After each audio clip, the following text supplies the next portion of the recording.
Salutare! Acum ceva timp îmi căutam un microfon de recording de chitări acustice în general. Și m-am uitat la o sesiune de-a lui Pete Thorn, un chitarist de afară, și el avea în studio acest microfon, S Electronic VR1, Voodoo VR1. L-am cumpărat, sunt foarte mulțumit de el, doar că mi-am dat seama că genul ăsta de microfoane, gen Ribone, au output-ul foarte mic. Asta înseamnă că tu mereu vei fi nevoit să dai gain foarte mare din preamp. De multe ori apare acel zgomot de fond, o fâșială sau se aude un zgomot.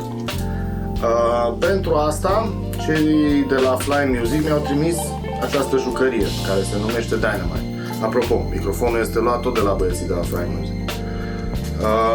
Arată cam așa. Stai să vedem. Și este de fapt un booster pe care tu îl pui între microfon și preamp.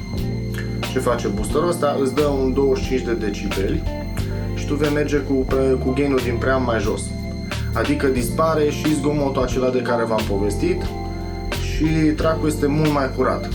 Nu ești nevoit apoi să pui din procesare, noise gate-uri sau alte prostii. Bun, haideți să vă arăt cum funcționează.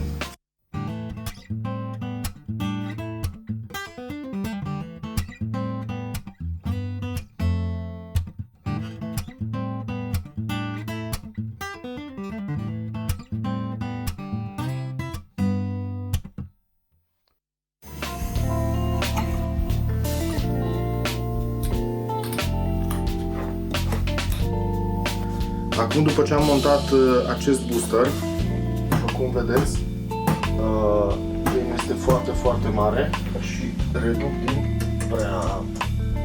Reduc mult mai jos. Cam așa. Hai să vedem acum.